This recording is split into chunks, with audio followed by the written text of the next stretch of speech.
We will continue with the transport system in organisms, and here in this part we will read about the transport system in plants, the lymphatic system and the blood pressure. So talking about the transport system in plants, plants have to transport water and minerals up by the help of roots towards the leaves, and the leaves transport or they send the prepared food material is transported from the leaves to all the different parts of the plant. For this, the plant needs a transport system, and this transport system consists of a vascular system or the vascular bundle, and the vascular bundle we know consists of xylem and phloem. So what have the plants to transport? They have to transport food, sunlight, oxygen, nitrogen and other essential nutrients to survive. So, and the transport system consists of xylem and phloem, which are found together always, and the arrangement of these tubes is called the vascular bundle. Now, the structure of the xylem. We know that the xylem transports the water and minerals from the root hairs to the shoot system. Now, this xylem is made up of hollow dead cells, and these cells are joined end to end.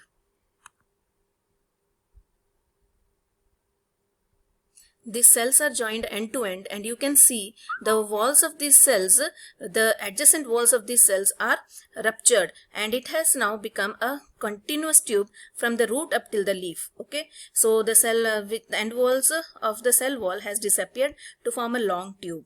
Then coming to the phloem structure, in the vascular plants, phloem is a living tissue and it carries the organic nutrients. It carries sucrose to all parts of the plant. So in the trees, the phloem is in the innermost layer of the bark. The bark is the outermost layer, and the innermost layer of the bark, that means after the you can say that after soon after the bark there is the phloem. The phloem is concerned with the transport of soluble organic material made during photosynthesis, and this process of transportation is called translocation. Now the phloem is made up of the sieve tubes.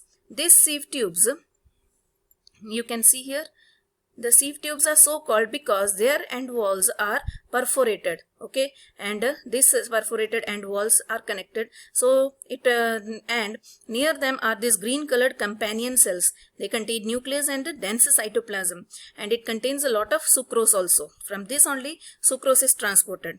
Then come to the structure of the xylem and phloem in the roots and that in the shoot. In the shoot, that is in the stem, you can see here that the xylem lies towards the periphery. Xylem and phloem lies here.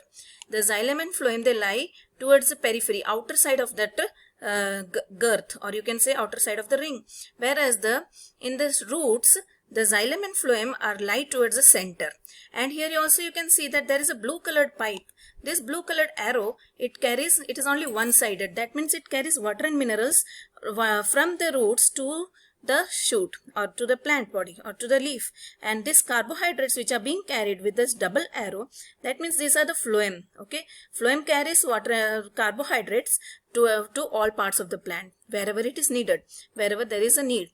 Now the water and minerals which are transported from the xylem reach to the leaf, and this is the structure of the vein in the leaf. Structure of the vein, and here also there is pink color and green color as in this cross sections. Now this pink color resembles the xylem and the green color resembles the phloem, the xylem, water from the xylem comes into the air space of the leaf, and then it is transpirated, or it is removed. The necessary water is taken by the leaf cells, and the unwanted water is removed by from the stomata. So, the transport of water, plants take in water from the soil through the root hair, and it is carried by the xylem throughout the plant. Here, this is the root hair, structure of the root hair. This long tapering end is the root hair, and the water in the soil is taken up by the root hair by the process of osmosis.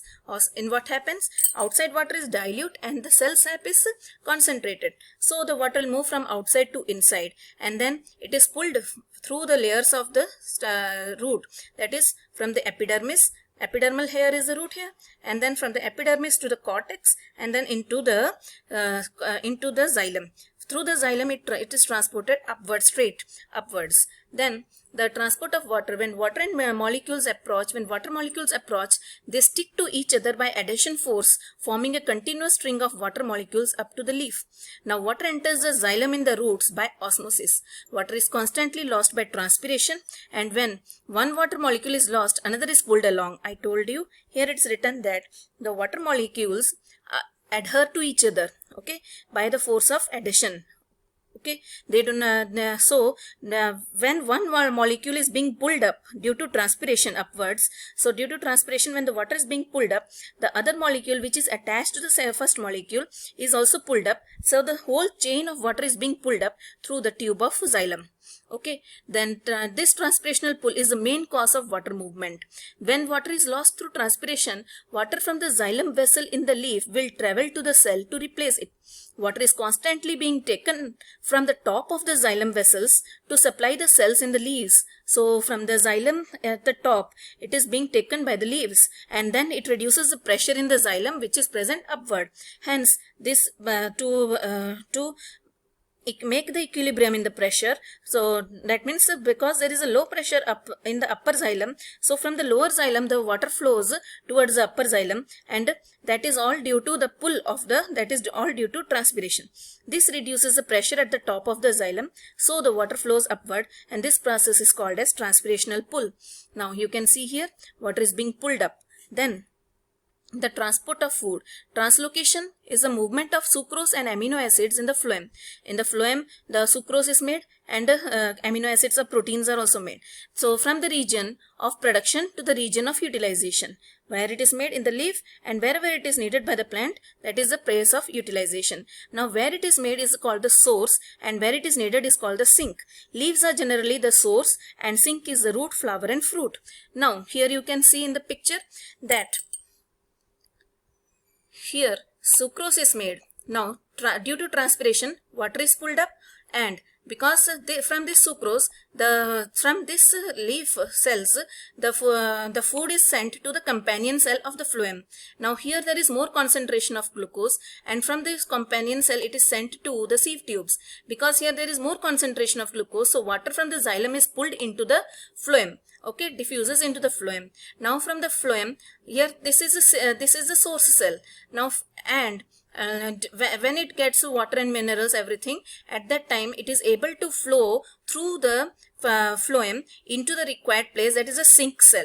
Now when it reaches the sink cell, again the water is drawn by the xylem by osmosis. Okay, so source cell load the sucrose into the companion cell.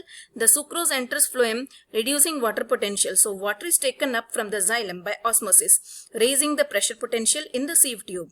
Now, the internal pressure difference drives the phloem sap along the sieve tube to the sink cells, as I told you.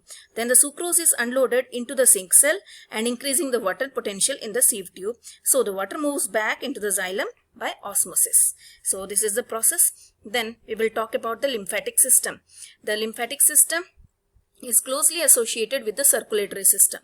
So, this red colored is the circulatory system, the lymphatic system, and how this lymphatic system is connected with the heart. You see, when the blood is moving from the heart into the capillaries, the lymphatic system actually starts from the capillaries. The lymph is being collected from the tissue cells, and then into the capillaries, into the lymph vessels, into the lymph nodes, and then into the veins. So it forms, thus it is a part of the circulatory system. It helps the circulatory system in circulating many things. Talking about the formation of interstitial fluid and lymph. Now what is interstitial fluid? Interstitial fluid means the fluid present in between the cells of the tissues. That means here you can see that these pink colored are the cells. Okay, these are the cells, and the space between these is the interstitium. This interstitium or the tissue space, intercellular space, is the tissue space. Okay, this interstitium is the fluid present in this interstitium is the interstitial fluid. How is this interstitial fluid made? When the blood comes from the arteries into the capillaries, these capillaries divide and redivide, and when the arteries divide into capillaries, at that time, with greater pressure, the blood will flow into the arteries. So when the blood flows with greater pressure into the arteries, at that time some of the plasma or the liquid form of the blood, it moves into the tissue. tissue space, forming the interstitial fluid. Now some of the interstitial fluid is reabsorbed by the venules, and then rest of the interstitial fluid is absorbed by the lymph capillaries, and they form the lymph. So when the blood flows from the arteries into the capillaries, there is higher hydrostatic pressure at the arterial end of the capillaries. Okay, at the arterial end of the capillaries, that means when the from arteries to capillaries, when it is flowing in the capillaries, that is high pressure.